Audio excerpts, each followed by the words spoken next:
Yo, what is good, everyone? It's your boy 730 G Weezy, dropping some new heat for you guys today. I'm going to be doing a medium skin fade dropped on my boy Ray. As you guys can see, I'm using the Gamma Zeros. These are what I use to bald out all of my haircuts.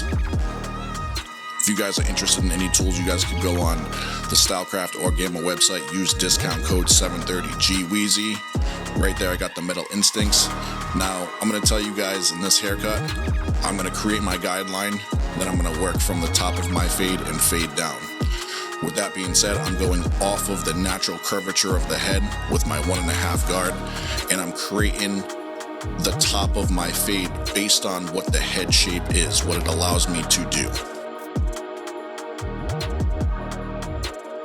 So as you guys can see, up at the ridge area, we are going to be keeping a little bit of bulk, and the fade's going to get darker as it goes back to the back of the head.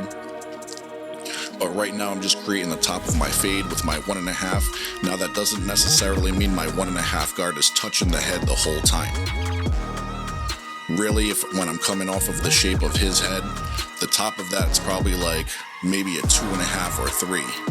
But the way that I'm using my wrist motions, I only need to put my 1.5 guard on and just go with the shape of the head, and it's going to create that longer length on top.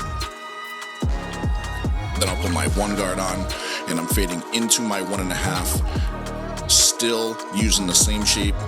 His head gave me the shape that I needed, where the fade is going to end. So now I'm just fading in from that bottom guideline into the top area that I used my 1.5. Again, my guard is not hitting his head the whole time, it's coming off of the shape of his head. With that being said, if you guys do keep that guard touching the head the whole time, you're going to create darker spots going off. So really, I'm just taking my 1 guard, I'm fading into the 1.5 guard, but I'm not creating any other hard lines or anything. Same step with the 0.5 guard. I take the 0.5 guard, I'm staying lower to that lower guideline, and I'm just flicking out into that 1 guard.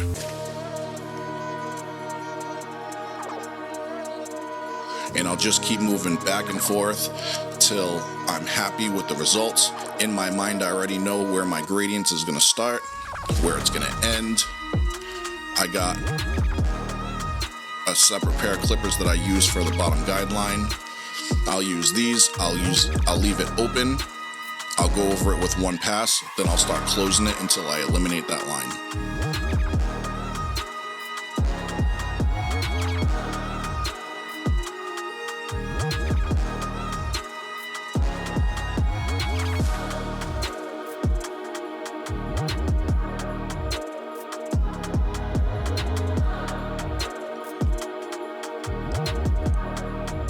After I use my open and closed on my clipper, I will go back to my trimmer and I'll just start poking at that bottom line, just any dark spots or hairs that are clumped together spots. While the trimmer's out, I will begin to proceed to do my lineup, not pushing anything back. I know some people out there use that hard scoop C-line. I don't do that. To tell you the truth, when I see that, I kind of shake my head, because when the regrowth comes back on that, it's no good. So I try to keep everything as natural as possible. Yes, I will darken it up, but I will not go far back. Maybe a 16th, maybe an 1/8, but that's it. I don't want regrowth coming back and looking nasty. Now moving on to the top. When I do scissor cut, I saturate the whole head. Anything that I'm cutting, I will saturate the whole area. And I will start Ray's haircut with the mohawk section down the middle, and after I finish that mohawk section, that's the length I want my hair. He hasn't been in for a while, so I probably cut 1/4 inch or something off the top, but I will use that middle mohawk section for the guides off to the left of that and to the right of that. So I'm pulling the hair straight up, and I'm just point cutting because I want to leave some texture for the haircut that I am doing. After I create the top, I will just go along the sides, and I didn't want it too bulky, so I'm taking off some length on the sides. After I take some length off the sides, I will go through with my texturizing shears or my thinning shears and just break that line up where the weight is. Now, if you did want weight, I would pull the hair down and create a different kind of look with the haircut that I'm doing.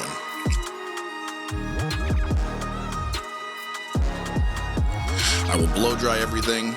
After everything's blow dried, I'll either texture some more. He has finer hair, so there's no need for that, but I will use my Uplift texturizing dust. I'll throw that in his hair. After I use my texturizing dust, I will cocktail it with the styling clay. And as you guys can see, I'm not using that much, and I'll rub it into his hair, but I'm not leaving it wet look.